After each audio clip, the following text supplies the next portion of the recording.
ರೇಣುಕಾಸ್ವಾಮಿ ಕೊಲೆ ಕೇಸ್ನಲ್ಲಿ ದರ್ಶನ್ಗೆ ಇವತ್ತಾದ್ರೂ ರಿಲೀಫ್ ಸಿಗುತ್ತಾ ಅಥವಾ ಸಿಗಲ್ವಾ ಅನ್ನುವಂಥ ಕುತೂಹಲ ಸಹಜವಾಗಿ ಅವರ ಅಭಿಮಾನಿಗಳಲ್ಲಿ ಇದೆ. ಸೊ ಈಗಾಗಲೇ ದರ್ಶನ್ ಪರ ವಾದವನ್ನ ಮಂಡಿಸ್ತಾ ಇದ್ದಾರೆ ವಕೀಲ. ಸಾಕಷ್ಟು ಪಾಯಿಂಟ್ಸ್ಗಳನ್ನು ಹಾಕ್ತಾ ಇದ್ದಾರೆ. ಯಾವ ಕಾರಣಕ್ಕೆ ಬೇಲ್ ಸಿಗಬೇಕು ಅನ್ನೋದ್ರ ಬಗ್ಗೆ ವಾದವನ್ನ ಮಂಡಿಸಲಾಗ್ತಾ ಇದೆ. ಪೊಲೀಸರ ತನಿಖಾ ಸಂದರ್ಭದಲ್ಲಿ ಒಂದಷ್ಟು ವಿಚಾರಗಳನ್ನು ಸಾಕ್ಷಿಗಳಾಗಿ ಕಲೆ ಹಾಕಲಾಗಿತ್ತು. ಸೊ ಅದೆಲ್ಲದರ ಬಗ್ಗೆ ಪಾಯಿಂಟ್ಸ್ಗಳನ್ನು ಕೇಳ್ತಾ ಇದ್ದಾರೆ ಸಿ.ವಿ. ನಾಗೇಶ್ ಅವರು. ಪ್ರಬಲವಾದಂಥ ಒಂದು ವಾದವನ್ನು ಮಂಡಿಸ್ತಾ ಇದ್ದಾರೆ. ಈ ಘಟನೆಯಲ್ಲಿ, ಈ ಪ್ರಕರಣದಲ್ಲಿ ಒಂದಷ್ಟು ಲೋಪದೋಷಗಳಾಗಿದೆ ಅನ್ನೋದನ್ನು ಮೊದಲ ದಿನದಿಂದಲೂ ಕೂಡ ಸಿ.ವಿ. ನಾಗೇಶ್ ಅವರು ವಾದ ಮಂಡಿಸ್ತಾ ಇದ್ದಾರೆ. ಈಗ ಪುನೀತ್ ಮತ್ತು ಕಿರಣ್ ಈ ಸಾಕ್ಷಿ ವಿಚಾರಕ್ಕೆ ಸಂಬಂಧಪಟ್ಟಂತೆಗೆ, ಅವರ ಹೇಳಿಕೆಯನ್ನು ಪಡ್ಕೊಳ್ಳುವ ವಿಚಾರಕ್ಕೆ ಸಂಬಂಧಪಟ್ಟಂತೆಗೆ ವಾದವನ್ನು ಮಂಡಿಸಲಾಗ್ತಾ ಇದೆ. ಪುನೀತ್ ಹಾಗೂ ಕಿರಣ್ ದೀಪಕ್ನ ಸರ್ವೆಂಟ್ಗಳ ಆಗಿದ್ರು. ಅವರ ಹೇಳಿಕೆಯನ್ನು ತಡವಾಗಿ ಪಡ್ಕೊಳ್ಳಲಾಗಿದೆ. ಯಾಕೆ ತಡವಾಗಿ ಪಡ್ಕೊಂಡ್ರು? ಬೆಂಗಳೂರಿನಲ್ಲಿ ಇದ್ರೂ ಕೂಡ ತಡವಾಗಿ ಸ್ಟೇಟ್ಮೆಂಟನ್ನು ಪಡ್ಕೊಂಡಿದ್ದಾರೆ. ಯಾಕೆ ಅನ್ನುವಂಥ ಪ್ರಶ್ನೆಯನ್ನು ಕೂಡ ಇಲ್ಲಿ ಮಾಡಲಾಗಿದೆ. ದರ್ಶನ್ ಪರ ಸಿ.ವಿ. ನಾಗೇಶ್ ಅವರು ಪ್ರಬಲವಾದಂಥ ವಾದವನ್ನು ಮಂಡಿಸ್ತಾ ಇದ್ದಾರೆ. ಚಾರ್ಜ್ ಶೀಟ್ನಲ್ಲಿ ಕೆಲವೊಂದಷ್ಟು ವಿಚಾರಗಳನ್ನು ಉಲ್ಲೇಖಿಸಲಾಗಿತ್ತು.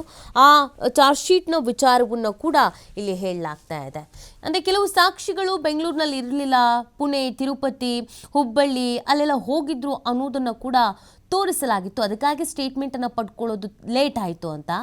ಆದರೂ ಕೂಡ ತನಿಖಾಧಿಕಾರಿ ಪುನೀತ್ ಹೇಳಿಕೆಯನ್ನು ತಡವಾಗಿ ಪಡ್ಕೊಂಡಿದ್ರು. ಪ್ರತ್ಯಕ್ಷದರ್ಶಿಗಳ ಹೇಳಿಕೆಗಳಾಗಿರ್ಬೋದು, ಕೆಲವು ಪ್ರಮುಖ ಸಾಕ್ಷಿಗಳ ಹೇಳಿಕೆ ಆಗಿರ್ಬೋದು, ಅದು ಈ ಪ್ರಕರಣ ಬೆಳಕಿಗೆ ಬಂದು ಪೊಲೀಸರ ಗಮನಕ್ಕೆ ಬಂದು ತನಿಖೆ ಶುರು ಮಾಡಿದ ಕೆಲವು ದಿನಗಳ ನಂತರ, ಅಂದರೆ ಆ ಪ್ರತ್ಯಕ್ಷದರ್ಶಿಗಳು ಅಂತ ಏನು ಹೇಳ್ತಿದ್ದಾರೋ ಅಥವಾ ಪ್ರಬಲ ಸಾಕ್ಷಿಗಳು ಅಂತ ಏನು ಹೇಳ್ತಿದ್ದಾರೋ ಆ ಸಾಕ್ಷಿಗಳ ಸ್ಟೇಟ್ಮೆಂಟನ್ನು ಕೊಂಚ ತಡವಾಗಿ ತೆಗೆದುಕೊಂಡಿದ್ದಾರೆ.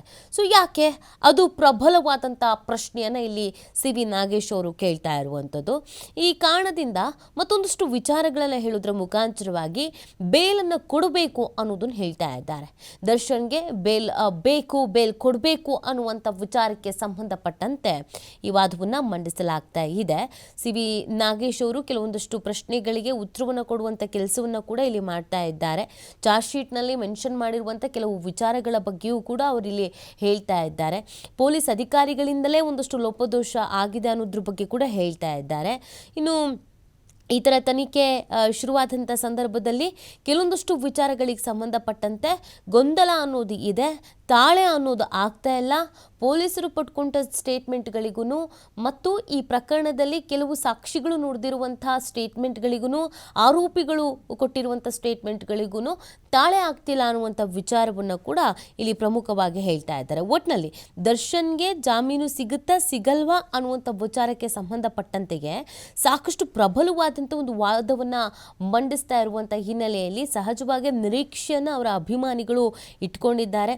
ಖಂಡಿತವಾಗಿಯೂ ಕೂಡ ಬೇಲ್ ಸಿಕ್ಕೇ ಸಿಗುತ್ತೆ, ದರ್ಶನ್ ಪರವಾಗಿ ಆ ಥರದೊಂದು ವಾದವನ್ನು ಆಗ್ತಾ ಇದೆ ಅನ್ನುವಂತಹ ನಿಟ್ಟಿನಲ್ಲಿ ಒಂದು ನಿರೀಕ್ಷೆನ ಇಟ್ಕೊಂಡಿದ್ದಾರೆ. ಇನ್ನೇನು ಕೆಲವು ಹೊತ್ತಿನಲ್ಲಿ ಗೊತ್ತಾಗತ್ತೆ ಏನಾಗತ್ತೆ ಏನು ಅಂತ. ಸೊ ಇನ್ನು ಈ ಒಂದು ಪ್ರಕರಣದಲ್ಲಿ ಕಾಲ್ ಡೀಟೇಲ್ಸ್ ಆಗಿರ್ಬೋದು, ಮೆಸೇಜಸ್ಗಳಾಗಿರ್ಬೋದು, ಫೋಟೋಸ್ಗಳಾಗಿರ್ಬೋದು, ಇವು ಕೂಡ ತುಂಬಾ ಇಂಪಾರ್ಟೆಂಟ್ ಆಗಿತ್ತು. ಅಂದರೆ ಟೆಕ್ನಿಕಲ್ ಎವಿಡೆನ್ಸ್ಗಳು ತುಂಬ ಇಂಪಾರ್ಟೆಂಟ್ ಆಗಿತ್ತು. ಸೊ ಇಲ್ಲಿ ಕೆಲವೊಂದಷ್ಟು ಫೋಟೋಗಳನ್ನು ತಿರುಚಲಾಗಿದೆ ಅನ್ನುವಂಥ ಆರೋಪವನ್ನು ಮಾಡಲಾಗಿತ್ತು. ಇದು ರಿಯಲ್ ಆದ ಪಿಕ್ ಅಲ್ಲ, ತಿರುಚಲಾಗಿದೆ ಅನ್ನುವಂಥ ಆರೋಪಗಳನ್ನು ಕೂಡ ಮಾಡಲಾಗಿತ್ತು. ಕೆಲವೊಂದಷ್ಟು ಮೊಬೈಲ್ಗಳನ್ನು ಸೀಸ್ ಮಾಡಿದ್ರಿಂದ ಫೋಟೋಸ್ಗಳಾಗಿರ್ಬೋದು, ಮೆಸೇಜಸ್ಗಳಾಗಿರ್ಬೋದು, ಅವುಗಳನ್ನು ರಿಟ್ರೀವ್ ಕೂಡ ಮಾಡಲಾಗಿತ್ತು. ಅದು ಕೂಡ ಈ ಪ್ರಕರಣದಲ್ಲಿ ಒಂದು ಪ್ರಬಲವಾದಂಥ ಸಾಕ್ಷಿಗಳಾಗಿತ್ತು. ಸೊ ಆ ಟೆಕ್ನಿಕಲ್ ಎವಿಡೆನ್ಸ್ಗಳ ಬಗ್ಗೆ ಕೂಡ ಇಲ್ಲಿ ಮಾತನಾಡಲಾಗ್ತಾ ಇದೆ. ಇನ್ನು ಕೆಲವು ಸಾಕ್ಷಿಗಳು ಏನು ಹೇಳ್ತಾ ಇದ್ವು, ಅದು ಬೆಂಗಳೂರು ಲೊಕೇಶನ್ಸು, ಕಾಲ್ ಹಿಸ್ಟರೀಸ್ಗಳು, ಬೆಂಗಳೂರಿನಲ್ಲಿ ಅವರು ಅವತ್ತು ಇರಲಿಲ್ವಾ, ಸೊ ಇದೆಲ್ಲದ್ರ ಬಗ್ಗೆಯೂ ಕೂಡ ಪೊಲೀಸರು ಒಂದಷ್ಟು ಸಾಕ್ಷಿಗಳನ್ನು ಕಲೆ ಹಾಕಿದ್ರು. ಅದೇ ಪಾಯಿಂಟ್ಸ್ಗಳನ್ನು ಇಲ್ಲಿ ಸಿ.ವಿ. ನಾಗೇಶ್ ಅವರು ಕೂಡ ವಾದ ಮಂಡಿಸ್ತಾ ಇದ್ದಾರೆ. ದರ್ಶನ್ ಪರ ವಕೀಲ ಸಿ.ವಿ. ನಾಗೇಶ್ ಅವರು ವಾದವನ್ನು ಮಂಡಿಸ್ತಾ ಇರುವಂಥದ್ದು. ಕೆಲವೊಂದು ಸ್ಟೇಟ್ಮೆಂಟ್ಗಳನ್ನು ತಡವಾಗಿ ಪಡ್ಕೊಳ್ಳಲಾಗಿತ್ತಲ್ಲ, ಆ ವಿಚಾರಕ್ಕೆ ಸಂಬಂಧಪಟ್ಟಂತೆ ವ್ಯತ್ಯಾಸಗಳು ಇದೆ. ಘಟನಾ ಸ್ಥಳದಲ್ಲಿ ಇಲ್ಲ ಅನ್ನೋದು ಕೂಡ ಕೆಲವೊಂದು ವಿಚಾರಗಳಲ್ಲಿ ಸ್ಪಷ್ಟವಾಗಿ ಗೊತ್ತಾಗತ್ತೆ. 164 ಹೇಳಿಕೆಯನ್ನು ಪ್ರಾಮುಖ್ಯತೆ ಇದ್ದಾಗ ದಾಖಲು ಮಾಡಲಾಗತ್ತೆ. 164 ಸ್ಟೇಟ್ಮೆಂಟ್ ತುಂಬ ಇಂಪಾರ್ಟೆಂಟ್ ಆದಂಥ ಸ್ಟೇಟ್ಮೆಂಟು. ಸೊ ಒನ್ಸ್ ನಾವು ಅದನ್ನು ಜಡ್ಜ್ ಮುಂದೆ ಸ್ಟೇಟ್ಮೆಂಟನ್ನು ಕೊಟ್ಟರೆ ಅದನ್ನು ಚೇಂಜ್ ಮಾಡೋ ಹಾಗಿಲ್ಲ. ಸೊ ಆ ವಿಚಾರದ ಬಗ್ಗೆ ಕೂಡ ಸಿ ವಿ ನಾಗೇಶ್ ಅವರು ಹೇಳ್ತಾ ಇದ್ದಾರೆ. ಇನ್ನೊಬ್ಬ ಸಾಕ್ಷಿ ಮಲ್ಲಿಕಾರ್ಜುನ್, ಆತನ ಬಗ್ಗೆ ಕೂಡ ಪ್ರಸ್ತಾಪಿಸಲಾಗ್ತಾ ಇದೆ. ಮಂಗಳವಾರ ಕೆಲಸಕ್ಕೆ ಬಂದಾಗ ಇಲ್ಲಿ ಹತ್ಯೆ ಆದ ಬಗ್ಗೆ ತಿಳಿಯತ್ತೆ. ಇಂಥವರು ಮಾಡಿದ್ದಾರೆ ಅಂತ ಮಾಧ್ಯಮಗಳ ಮೂಲಕ ಗೊತ್ತಾಯಿತು ಅಂತ ಹೇಳಿದ್ದಾರೆ. ಪ್ರತ್ಯಕ್ಷದರ್ಶಿ ಕಿರಣ್ ಹೇಳಿಕೆಯನ್ನು ಆಧರಿಸಿ ಸಿ ವಿ ನಾಗೇಶ್ ಅವರು ಈ ಥರದೊಂದು ವಾದವನ್ನು ಮಂಡಿಸ್ತಾ ಇದ್ದಾರೆ. ಇಬ್ಬರೂ ಸಾಕ್ಷಿಗಳ ಹೇಳಿಕೆಗಳಲ್ಲಿ ಒಂದಷ್ಟು ವ್ಯತ್ಯಾಸ ಅನ್ನೋದು ಕೂಡ ಗೊತ್ತಾಗ್ತಾ ಇದೆ. ವ್ಯತ್ಯಾಸ ಅನ್ನೋದು ಇದೆ.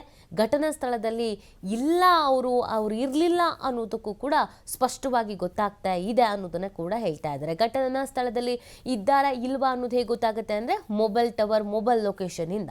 ಸೊ ಆ ಎಲ್ಲ ವಿಚಾರದ ಬಗ್ಗೆ ಸಿ ವಿ ನಾಗೇಶ್ವರ ಅವರು ಪ್ರಬಲವಾದಂಥ ವಾದವನ್ನು ಮಂಡಿಸ್ತಾ ಇದ್ದಾರೆ.